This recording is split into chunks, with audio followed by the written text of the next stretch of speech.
Flight पर एक यात्री को जमीन पर पटका गया। आखिर क्यों? उसने ऐसा क्या किया था? चलिए इस वीडियो में आपको बताते हैं। तो नमस्कार, स्वागत है आपका हमारे चैनल यूएई खबर पर। देखिए, सोशल मीडिया पर एक वीडियो तेजी से वायरल हो रहा है। सोशल मीडिया पर एक पोस्ट किए गए एक वीडियो में यात्री को देखा जा सकता है कि एक यात्री है जो दिखने में नशे में लग रहा है। उसने फ्लाइट में हंगामा खड़ा कर दिया है। EK614 फ्लाइट में यह हंगामा हुआ है, जिसने 24 फरवरी को दुबई से उड़ान भरी थी। बता दें, एमिरेट्स के एक प्रवक्ता ने कहा है कि एमिरेट्स इस बात की पुष्टि करता है कि दुबई से इस्लामाबाद जा रही उड़ान EK614 में एक यात्री था जो कि नशे में था। यात्री को केबिन क्रू द्वारा रोका गया और आगमन पर अधिकारियों को सौंप दिया गया है। हमारे यात्रियों और चालक दल यानी कि कैबिन क्रू की सुरक्षा अत्यंत महत्वपूर्ण है और एमिरेट्स यह सुनिश्चित करने का प्रयास करता है कि इससे कभी समझौता ना किया जाए। बता दें, एमिरेट्स इस समय अधिकारियों के साथ सहयोग कर रहा है और आगे कोई भी टिप्पणी नहीं कर सकता है। वहीं वीडियो में देखा जा सकता है कि कैसे यात्री ने नशे में धुत होकर मेल क्रू मेंबर के सर पर अपने सर से वार किया, जिससे चालक दल को उसे जमीन पर गिराना पड़ा। चालक दल का एक अन्य सदस्य तुरंत मदद के लिए आगे आता हुआ भी दिखाई देता है। इसके बाद एक महिला केबिन क्रू सदस्य ने व्यक्ति को नियंत्रित करने के लिए उसके हाथ में जिप टाइज बांध दिए। बता दें, इस्लामाबाद में उतरने पर यात्री को व्हील चेयर पर विमान से उतार दिया गया। वैश्विक स्तर पर एयरलाइंस अनकंट्रोल यात्रियों की बढ़ती संख्या से जूझ रही है। पिछले साल जुलाई में एयरलाइन उद्योग व्यापार समूह IATA ने कहा था कि 2022 में प्रत्येक 568 उड़ानों में से एक में अनकंट्रोल यात्री से जुड़ी एक घटना थी, जबकि 2021 में 835 उड़ानों में से हर एक में ऐसी घटना देखी गई। वहीं बता दें, यूएई स्थित एयरलाइन क्रू सदस्यों को अनकंट्रोल यात्रियों से निपटने के लिए ट्रेनिंग देती है।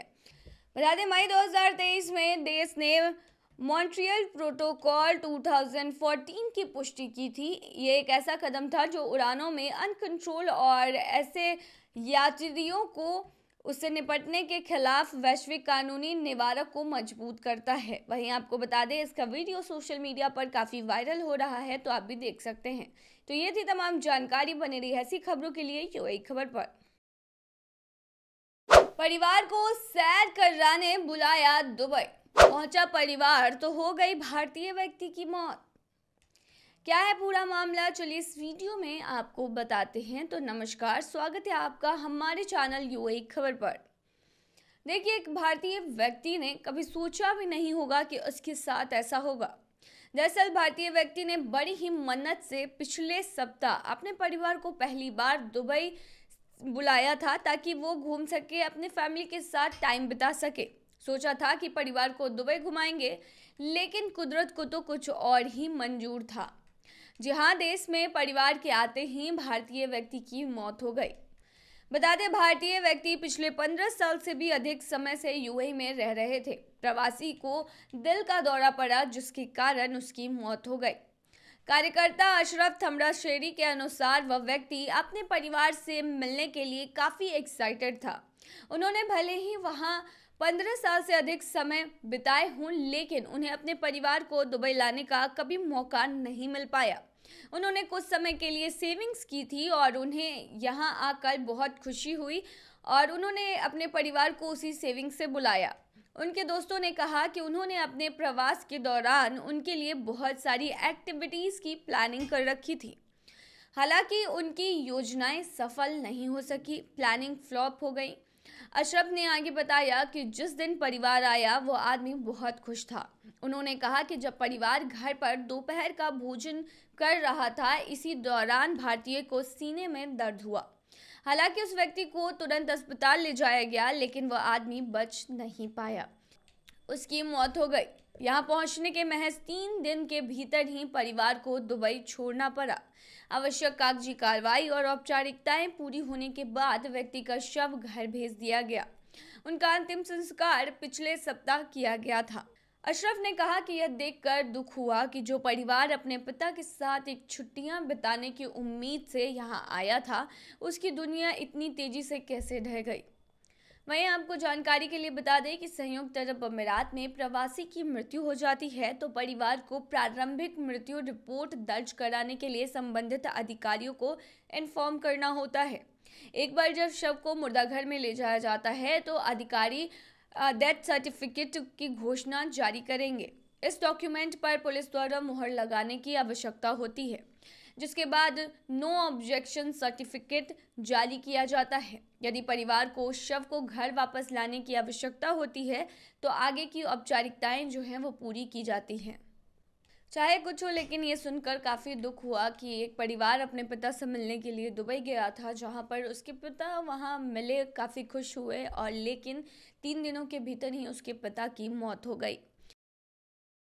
आज से शुरू होगी यूएई से ओमान के लिए बस सर्विसेज। क्या होगा किराया, क्या है टाइमिंग, चलिए इस वीडियो में डिटेल में आपको बताते हैं। तो नमस्कार, स्वागत है आपका हमारे चैनल पर। देखिए, अब आपका यूएई से ओमान का सफर बेहद आसान होने वाला है और ये काफी मजेदार होने वाला है, क्योंकि आज से ओमान नेशनल ट्रांसपोर्ट कंपनी मवसलात ने एक नई बस सेवा की घोषणा की है। बता दें, मवसलात ने ओमान और यूएई के बीच अंतर्राष्ट्रीय बस नेटवर्क को मजबूत करने के उद्देश्य से एक नई बस सेवा शुरू करने की घोषणा की है। बता दें, ये घोषणा सोशल मीडिया के जरिए की गई है। इस बस सेवा के तहत 4 दैनिक यात्राएं चलाई जाएंगी, जिनमें से 2 शारजाह और मस्कट से प्रस्थान करने वाली हैं।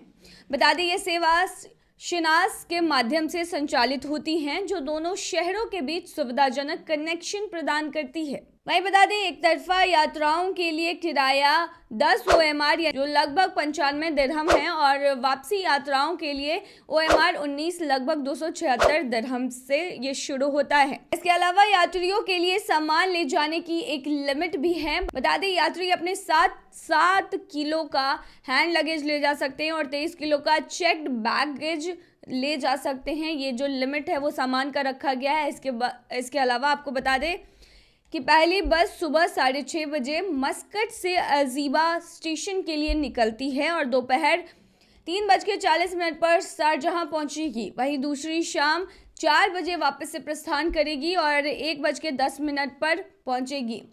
वहीं बता दें, शारजाह से पहली बस सुबह 6:30 बजे अल जुबैल स्टेशन से प्रस्थान करेगी और दोपहर 2:30 बजे मस्कट पहुंचेगी। दूसरी शाम 4 बजे से वापस प्रस्थान करेगी और रात 11:50 पर वापस पहुंचेगी। तो ये तमाम जानकारी थी बस जो सेवा शुरू होने वाली है। इसके अलावा बता दें कि संयुक्त अरब अमीरात में वाहन चालकों को लेकर अलर्ट जारी किया गया है। बता दें, रास अल खैमा के द्वारा इस बात की जानकारी दी गई है कि कुछ यातायात नियमों के उल्लंघन पर वाहनों को जब्त कर लिया जाता है। ये बताया गया है कि जब्त किए गए वाहनों को उड़ाने के लिए नियमों को टाइट किया गया है। बताते चले कि रास अल खैमा ने घोषणा की है कि 1 मार्च से नियमों में बदलाव किया जा रहा है। कहा गया है कि परेड के दौरान यातायात नियमों के उल्लंघन पर भारी जुर्माना लगाया जाएगा।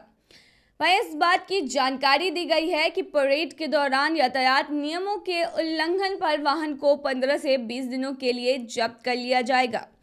जिनका वाहन जब्त हुआ है उसे छुड़ाने के लिए 1000 दिरहम से लेकर 10,000 दिरहम तक का जुर्माना लगाया जाएगा। बिना प्लेट या गलत नंबर प्लेट पर वाहन चलाने पर वाहन 120 दिन के लिए जब्त कर लिया जाएगा। वहीं 20,000 दिरहम तक का भी जुर्माना लगाया जाएगा। ये थी तमाम जानकारी। बने रहिए ऐसी खबरों के लिए यूएई खबर पर।